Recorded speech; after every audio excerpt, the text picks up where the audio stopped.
When Emily asked Jason for a 1-month break, she genuinely believed she needed clarity. Their relationship had settled into something steady, almost too steady, soft and untroubled like calm water, but lacking the thrill that once danced between their glances. She wasn't unhappy, not truly, but she wasn't thrilled either. There was no chaos, no fire, no overwhelming certainty. And in that quiet comfort, she began to wonder if what they had was love or simply the safety of routine. So she asked for space. Time to breathe, to feel, to miss him or not. Time to find out whether her heart would ache in his absence or unfurl with relief. She imagined some resistance, some tearful hesitation. But Jason had only paused, caught off guard, his silence stretching long enough to weigh the moment down before he finally nodded. "If that's what you need," he said, voice soft and steady. She saw the pain flicker in his eyes even as he tried to hide it, the way his shoulders seemed to draw inward. He didn't argue. He didn't beg.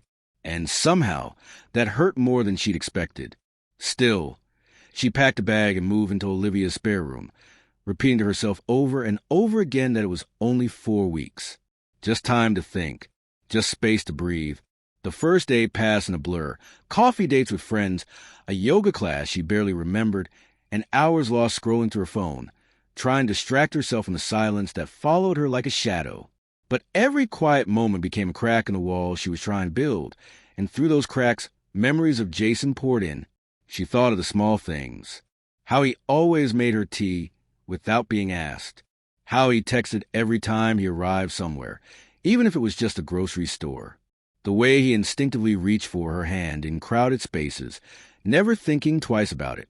Little things she had never asked for but always noticed. By the second night, she was lying awake in a room that wasn't hers, staring at a ceiling she didn't recognize while Olivia's soft snores filled the space beyond the wall. She thought about the last dinner Jason had cooked. A simple pasta dish, heavy on the garlic, served with such quiet care it made her heart ache. She smiled remembering it, then frowned, her throat tightening. Why was she thinking about that?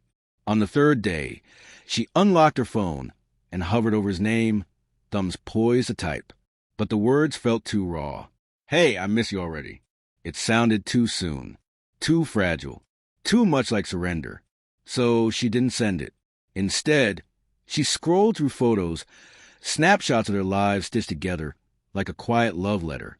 The road trip to the lake, the blurry selfie at the corner store, the candid one where he kissed her forehead when she wasn't paying attention. Her eyes stung, but she didn't cry. Not yet.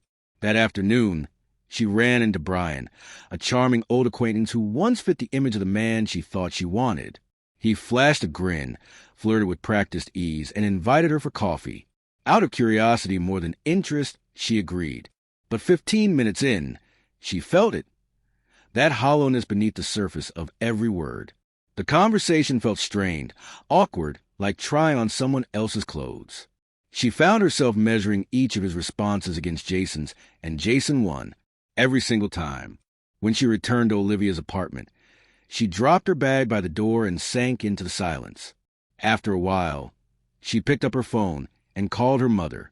"I think I made a mistake," she whispered. Her mother didn't say, "I told you so." She just listened. And in that quiet, Emily heard the answer she'd been chasing for days. She didn't need a month to figure out how she felt. She didn't even need another hour. The one she wanted was the one she had left behind. The one who never made her question his love, who showed up without needing to be asked. The one who gave her peace in a world that often felt too loud. That evening, with hands trembling and heart pounding, she called Jason. When he answered, his voice was steady but cautious, guarded. "Hi," she said softly, breath catching. I miss you." There was a pause, long enough to make her heart squeeze, then a quiet question. 3 days in. She let out a shaky laugh, embarrassed but honest. "Yeah, 3 days. That's all it took." He didn't respond with grand declarations, but she could hear the warmth returning to his voice, like light filtering back into a dim room. "Do you want to come home?" She nodded before realizing he couldn't see her. "Yes, if you'll have me." When she stepped into his apartment that night, Jason was already waiting at the door. He didn't ask for explanations. He didn't demand answers. He simply pulled her into a long, steady hug, one that said more than any words ever could. Welcome back. I still love you. That's what it felt like. Solid, grounding, real. They didn't talk much that night. They didn't need to. They sat together on the couch, her head resting on his shoulder, his arm wrapped around her like he never wanted to let go. And in that silence, Emily understood something she hadn't before. Love wasn't always dramatic or loud. Sometimes it was quiet. Sometimes it was a person who showed up over and over again without needing to be asked. Sometimes it was just a presence, steady and unshaken. The break hadn't broken them. If anything, it had peeled back the noise and shown her what she had been too blind to see.